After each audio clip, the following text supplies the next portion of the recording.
Howdy guys, welcome back. Ruckus here, back from holiday, back from Indonesia, Bali in particular. Solid trip, managed to survive it, although I didn't really take in the proper Balinese culture. It was a very high-end trip. The people I went with were all about the best food, the best drinks, and the best hotels. So, didn't see much of the authentic Bali, but it was a pretty good trip, and back in one piece. So today, I'm running through a bunch of replays sent in by you guys. These are all going to be subscriber replays. I've got 3 of them show off. And to kick off the proceedings, Klievhelm is rocking the Tiger 223. My custom skin version of this machine. Looking glamorous in the blue. Maddox sent me a link yesterday, not yesterday, but the last week, to a Russian mod site where some Russian guy had put the Tiger 233 skin up, claiming it as his own. Which was always going to happen. Those sneaky Russians. God, you can't trust them. Good to see this machine out there. Glad it's getting some use. I haven't actually been in Blitz since I returned to the country at the start of the week. It's been about a fortnight since I've been in game. I need to, I think, wind down the channel towards the end of this year. I've got a bunch of stuff going on in my life that needs my attention, including work. I need to take it a bit more seriously for the next few months. So the channel will probably lose a bit of content. I'm not too sure how much, but I'll put together a Tall Talk episode as soon as possible and detail my plans and what you guys can expect. But in the meantime, let's get back into this game. Klievhelm rocking the Tiger 223 on Winter Malinovka, kicking it to the Reds. He runs a fairly similar setup to my own. I think I actually used a bit more APCR than Klievhelm has loaded up here. The 88mm, whilst it's a good gun, it gets some really annoying bounces off some of those trollish Soviet IS series vehicles. And the Defender, so I've probably packed a bit more APCR than Klievhelm's rocking here, but it chews into the profitability. I did not make much money when I played this thing, trying to get videos for my own review of the machine. He's got a few provisions and adrenaline. I'm not too sure whether I was running adrenaline or not, but he's doing quite well here. You see some good angling of the armor. Always being mindful to keep the hull in a diamond position against the most dangerous threat. And you can see him targeting tracks whenever possible. He hit the Jagdpanther for the track when he had his open side before. That held him in position, allowed him to get a second shot in, and he focused the tracks of the Super Pershing as well there, which held that guy in position long enough for the ISs behind him and that Defender to come to his aid, and they easily took down this guy.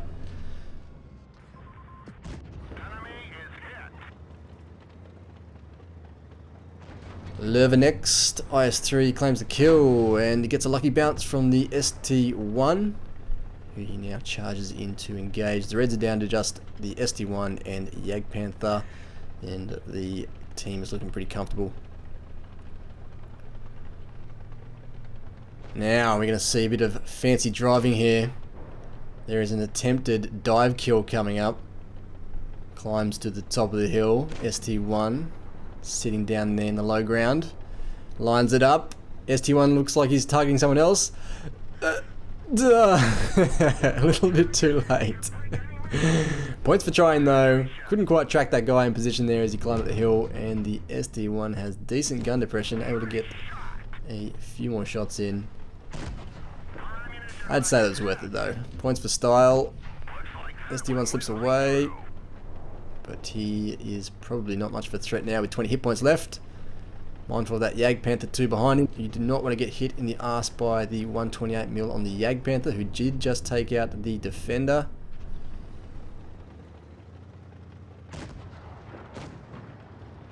Hopefully the Nukes IS-3 player can hold it together. He's taken some damage. ST1 wants a kill. Klievhelm with the save.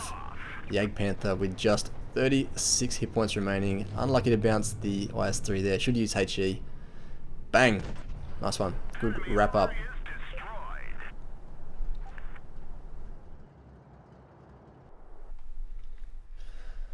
So Klievhelm into that match, coming away with the Mastery and the Confederate Award. Not the biggest game, but enough for a Mastery. 1.15k XP and 2.8k damage. 16 shots fired with good accuracy. Coming away with a very good result there. Round 3, and taking out the T-54 is CraftySteve. The totally not OP Tier 9 Soviet medium tank, the T-54. And unusually for a T-54 driver, CraftySteve not rolling a 100% heat round loadout. Look at that, only 15 heat rounds. That's less than 50%. Clearly this guy has not gone to the Snake Eyes school of T-54 driving as he charges forward to engage the Reds here. It's going to be one of those train yard brawls here as both teams move to face off in the train yard, and he loads a heat round for his first shot at the stock Centurion 1, and in a cruel stroke of justice there, that expensive heat round disappears into the ether. No connecting hit there, it must have dived low, and he's run slap bang into a three-way of T-54s on the red side. They're going to be bad news. But if any tank can take out a T-54, it's another T-54 as he pumps rounds into the side of that Panther 2, who probably thought he was safe behind that brick wall there, but brick walls are now destructible, and he's taking significant damage. One more shot will do it, should he present himself as a target. Yes, will he? No, yes, there we go. Through the front, no problem with the AP rounds.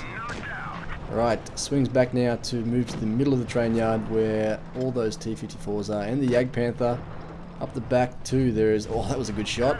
Somehow pulls the tank back far enough to get the gun impression needed to hit that shot. He's now moving to side scrape the Jagdpanther, who may fire soon. Yep, there we go. That's the shot he needs.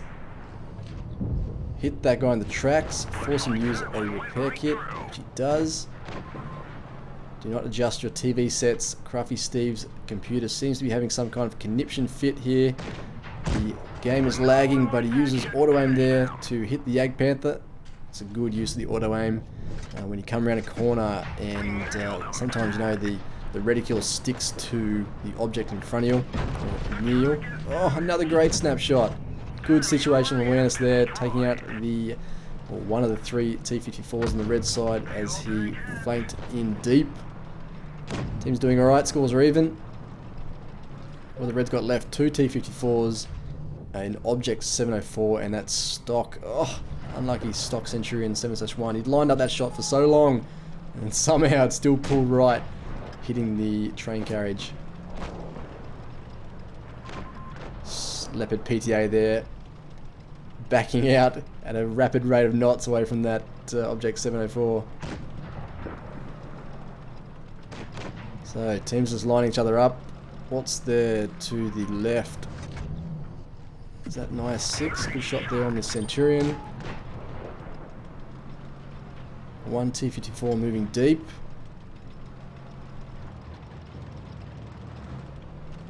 It's bad news. The enemy T-54, that guy shooting heat rounds at a Leopard PCA. A tank with absolutely no armor. That was a nicely threaded shot through the train tracks, through the train carriages, I should say. And that poor PTA, not really the best machine for a city brawl. It's got no armor, can't side scrape. The hull is weak as, and it's made up of ammo racks, and you can't go hold down in it because the turret isn't great either. So he is running out of options, although he's done pretty well to survive this long. A defender behind him goes down to the T-54 who's in deep. And this is where, in a surprisingly coordinated move by CraftySteve's team, he turns around, takes another heat round from that T-54 behind him, but his whole team, the remainder, there's a T-44 to his right, they've all pulled back, recognizing that they need to take out the threat behind them. PDA's rolled in first, which is good news for Steve. He loses his tank in that battle, but they do get this guy. And now it's him and a T-44 left against a reasonably well-healthed T-54. This is the heat spammer. Clearly running a premium account. He's got the expensive camo on and everything. Steve now swaps to heat rounds. Easy shot through the side of that guy with auto aim engaged. Again, auto aim, timing it. This T-54 took his opportunity to remove the T-44, but he would have been better off focusing attention on Steve, who's the bigger threat. Yes, well done, taking out that guy. Just the stock Centurion left. But, you know, you cannot take things for granted. The stock, even a stock Centurion has a decent gun. And Steve's giving side armor there, so he needs to be mindful. You notice in that game you had a damaged fuel tank. Nice threading shot there through the train tracks. A damaged fuel tank for most of that game. I always repair a damaged fuel tank because you just know the next shot is going to hit your engine deck and set you on fire. You got away with it though, and this guy's down to a one shot. Side scrape. There we go. Nice one for his 6th kill.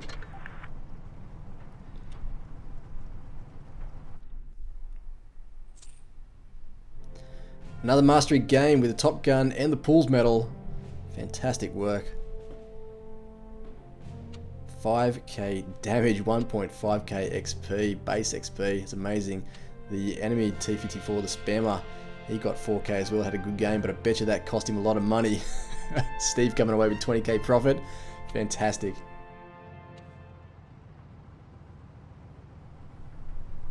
And now to the final battle of today's episode. SydB from Storm, one of the Asia server clans, takes out the ever dependable top tier Soviet medium tank, the original, the T-62A. Pretty sure the T-62A was the first tier 10 I unlocked in Blitz. It was either that or the E-100. Can't quite remember now. Very nice machine. Probably a little less flexible than the Object 140, which has, I think it's got an extra degree or 2 of gun depression, but it's a good machine nonetheless. Pretty standard Soviet medium with the tough turret, tough, very well rounded and sloped turret, and good mobility and frontal armor for a medium anyway. So Sid's running wide on original Fails Creek. This is obviously a patch or 2 old, this replay. You can see the Reds have formed up in the old bridge push derp maneuver by the heavies, up against just looks like one heavy, so they're going to win the bridge and push in round. So Sid's probably seen that, but he's still hoping to catch a target rush up here and try and take, or at least capture or defend the cap point, which has a couple of his allies on it. There was an IS-8 that was holding the bridge. He's now gone. Sid has seen the threat and he's moving back, as is that E-75. Got a couple of guys in his team who can at least read a map, see threats. And what's that? There's an E-100 left there as well, who is bunkering down. IS-8 on the hill. First shot of Sid's game, no hit. And looks like he's going to slip away. Disappears before he takes the shot. Might have connected. And now he turns his attention to this E-100. Fires his first heat round of the game into the very well angled turret there, no penetration.